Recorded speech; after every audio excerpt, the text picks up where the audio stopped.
it wasn't 3. You have 2 different midrashim. Midrashim, okay. So according to Medrash, what age was he thrown into the fire? Would have What do you mean? I think he was like thrown like really young. I don't know. The Medrash I read was 3. Then he smashed the idols around 11 or 12, and then thrown into the fire. Yeah. That's the famous one. There's another one that says at the age of 40. I didn't know famous one. It calculates in a different way. Okay. So, like I said, there are several Medrashim, and that's why the Torah doesn't focus so much on it. That right now, the focus is what happened from the age of 75. And the age of 75 is when he came to intellectual understanding. So that's when Hashem turns around to him and he says, leave your land. Now, based upon the understanding, based upon this explanation, that the 3 stages, Maratzecha is the impression, is leaving, but how you sorry, not your land. The Maratzecha shares the same shorish as Rotz, or Rotzoin, will, which implies that it's something which is natural by you. So leave your natural process, the way you've been naturally developed. Then, from the place that you were born, your city, your environment, the way the way that people have had impressions, society has impressed their understanding of how you should be. So you should leave that as well. And then Beis Avicha, that's the greatest part. Beis Avicha is Avraham, wherever you are up to, wherever you're intellectually up to, you need to leave behind. So you have reached a particular point, according to intellectual capability, but now I need to show you La'eretz, to the land. Now don't forget, La'eretz shares the same source as Maratzecha.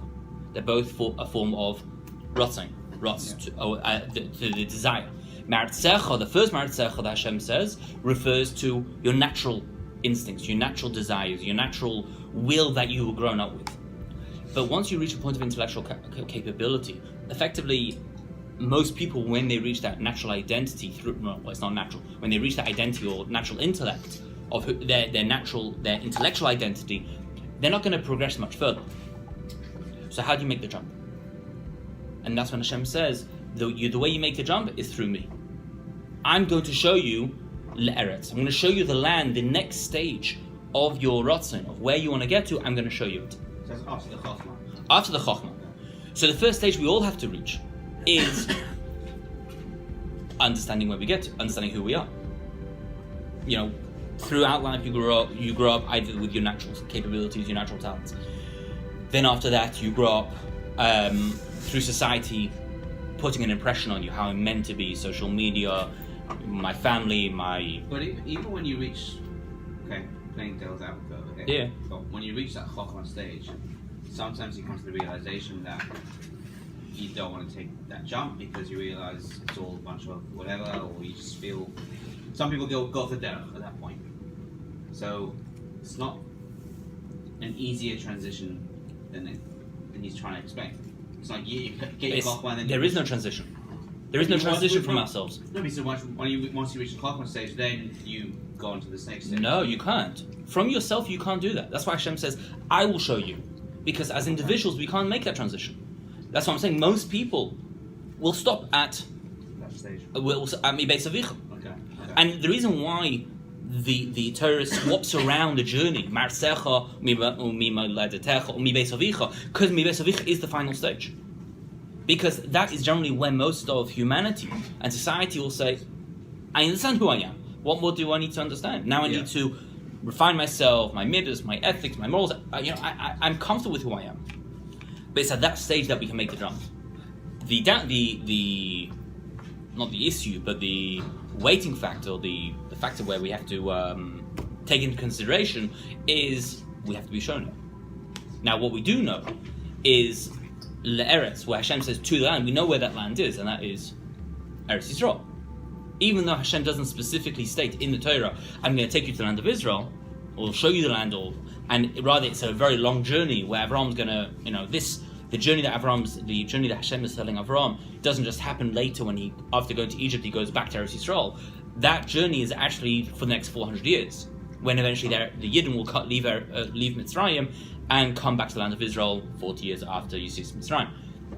But that in itself is the Mi Beis Avicha, but it's a natural, well, not natural, it's a time-based concept, and it's also where Moshe Rabbeinu, where the Yidden, the descendants of Avraham, develop and grow. But that jump that's needed from Mibeis Avicha to the land that I'm going to show you, that's only possible with the help of Hashem. So obviously the question that needs to be asked is, well, how do I achieve that?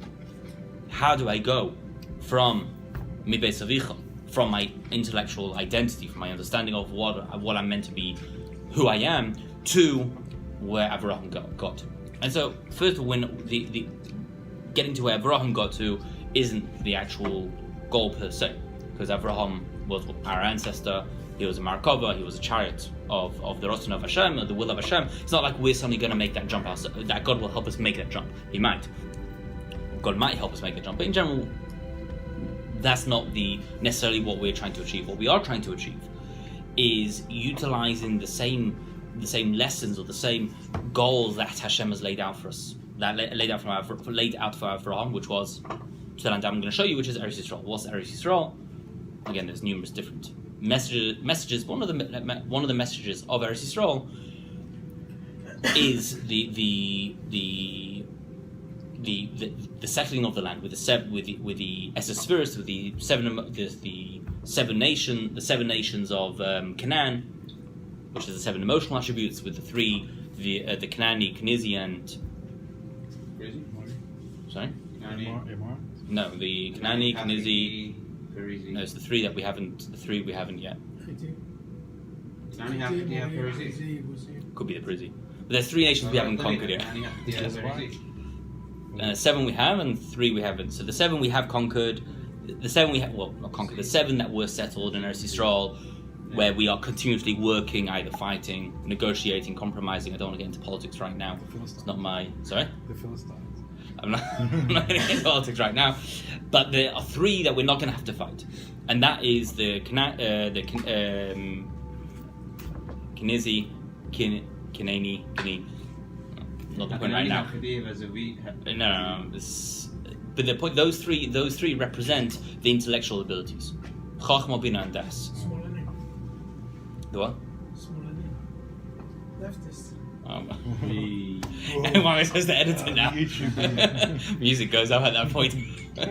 So yeah, the three that haven't been conquered. I might just end it earlier. So LOL. So the three that haven't been conquered, which is Chochmah, Bina, and Das, there is not going to be a conquering. Rather, by natural consequence, the Chochmah, Bina, and Das, the three nations that the Torah is referring to, that the Yidden eventually will come back and take control of, will be done by a natural process, and that is the goal we're meant to reach. So most of us are never going to know if we've made the jump that Avraham made, where Hashem says to Avraham, leave. I'm going to show you it.